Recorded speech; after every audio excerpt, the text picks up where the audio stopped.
पुरुषों ने हमेशा मानव को जागृति की ओर बढ़ाया। मतलब आज से हजारों साल पहले जो सभ्यता भी रहती थी, उस सभ्यताओं में भी यह संदेश था कि मानव अपने आप को जानो।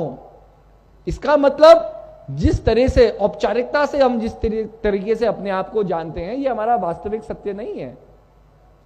आप किसी से मिलते हैं तो अपना विजिटिंग कार्ड उसे देते हैं, यही देते हैं, क्योंकि विजिटिंग कार्ड में आपका नाम लिखा है, आप क्या करते हैं वो लिखा हुआ है, और आप कहां रहते हुए हैं आपका एड्रेस, आपका पता लिखा हुआ है।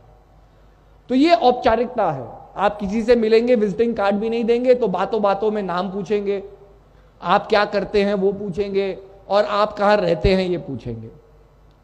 लेकिन अगर आप मुझे अपना नाम बताए, आप कहां रहते हैं वो बता दे, आप क्या करते हैं वो बता दे, लेकिन ये औपचारिकता से मैं आपके स्वभाव को थोड़ी जान सकता हूं, आपका चरित्र क्या है उसको थोड़ी जान सकता हूं, आपको क्या चीज पसंद है क्या चीज नापसंद है ये थोड़ी जान सकता हूं।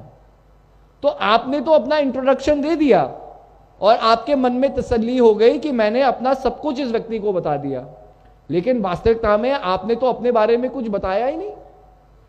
क्योंकि ये जो 3 बिंदु हैं ये तो बड़े लूज डेफिनेशन है। आपका नाम किसी और का नाम भी हो सकता है, आपका काम किसी और का काम भी हो सकता है, और आप अकेले तो अपने शहर में नहीं रह रहे। इतनी घनी आबादी है भारत देश में कि कितने लोग उस शहर में रह रहे हैं, अपने जीवन का निर्वाह कर रहे हैं, अपने जीवन के लिए संघर्ष कर रहे हैं, काम कर रहे हैं। तो कहने का अभिप्राय क्या है कि अगर हमें जानना है तो जो चीज हम नहीं है सबसे पहले उसका त्याग करना जरूरी है।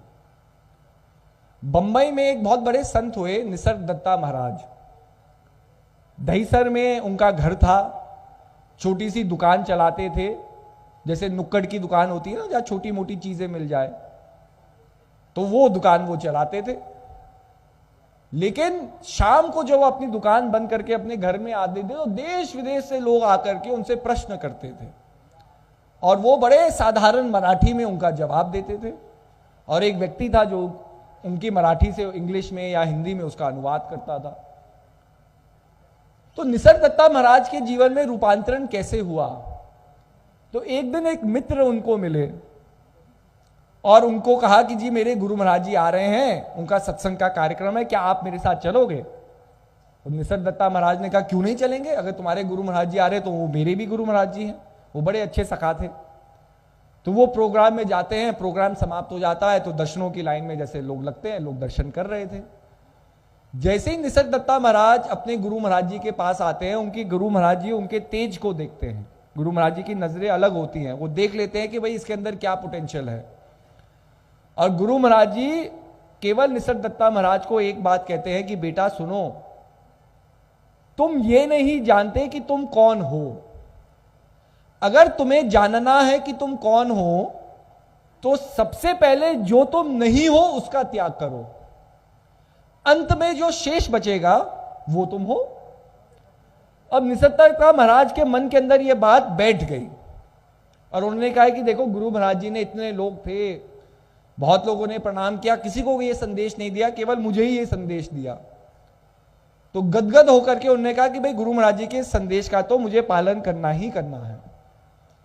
एक दिन दुकान में बैठे हुए थे, एक व्यक्ति आता है जो उधार से चीजें ले जाता था उनसे, और उसका उधारी जो थी वो बहुत बड़ी हो गई थी, मतलब काफी मोल की हो गई थी।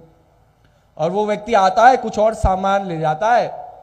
जब निसर्गदत्ता महाराज पैसे की बात करते हैं तो वो कहता है कि अरे मैं बाद में दे दूंगा, बाद में देखूंगा, अभी मुझे जल्दी है, कह करके चले जाता है। अब स्वाभाविक है कि अगर हमारे किसी की भी साथ ऐसी कोई क्रिया हो तो सबसे पहले हमें गुस्सा ही तो आएगा, गुस्सा नहीं आएगा कि ये व्यक्ति पहले ही इतनी उधारी इसकी है और ये वो और उधार लेकर के जा रहा है, ये पता नहीं पैसे देगा कि नहीं। आदमी को गुस्सा आएगा, स्वतः ही है। तो जब उनको गुस्सा आया, उनको गुरु महाराज जी की बात याद आ गई। उन्होंने कहा देखो निसर्गदत्ता महाराज, गुरु महाराज जी ने क्या कहा था? गुरु महाराज जी ने कहा था जो तुम नहीं हो उसका त्याग करो। तो क्या मैं ये गुस्सा हूं या मुझे गुस्सा आता है? मेरा स्वभाव में कभी कभी कमी होने के कारण मुझे गुस्सा आता, मैं गुस्सा तो नहीं हूं। तो मैं गुस्सा क्यों कर रहा हूं, इस प्रभाव में अपने आप को विलीन क्यों कर रहा हूं। तो महीनों की उनने कोशिश की, जब भी गुस्सा आता था अपने गुरु महाराज जी की बात याद करते थे और गुस्से के प्रभाव में कुछ कहते नहीं थे, कुछ करते नहीं थे। हम लोग क्या होते हैं, गुस्सा आ गया, अहंकार आ गया, क्रोध आ गया, पल भर में हम बह जाते हैं उस प्रभाव में। फिर बाद में जब थोड़ी सूझबूझ आती है तो हम क्या कहते हैं, अरे गुस्से में मैं अंधा हो गया। किसी से माफी मांगेंगे कि अरे मैं वो बोलना नहीं चाहता था, लेकिन अरे पता नहीं क्या हो गया, मोमेंट्री लैप्स ऑफ रीजन हो गया मेरा कि मैंने आपको ये अपशब्द कह दिए, मैं माफी चाहता हूं। लेकिन उस समय आपका ये संयम क्या रहता है, नहीं रहता। आप प्रभाव में, गुस्से में इतने अंधे हो जाते हैं कि कुछ भी कह देते हैं।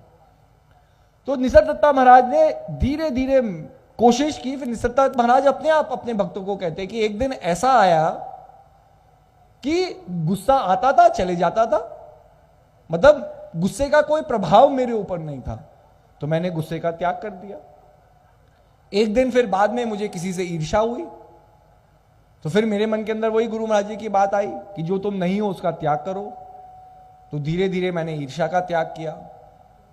फिर धीरे धीरे मेरे अंदर जो भी कमियां थी, जब भी वो सरफेस पे आती थी, काम, क्रोध, लोभ, मोह, अहंकार, यही तो हमारे अंदर कमियां हैं। मानव का बेसिक फ्लॉर यही है, जिससे हम अपने आप से ही परे हो जाते हैं इन चीजों के प्रभाव में।